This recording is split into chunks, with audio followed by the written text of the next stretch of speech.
พระพุทธองค์พระธรรมพระสงฆ์สามดวงแก้วรัตนา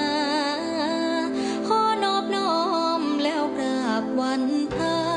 สังฆาบูชาสุปฏิปันโน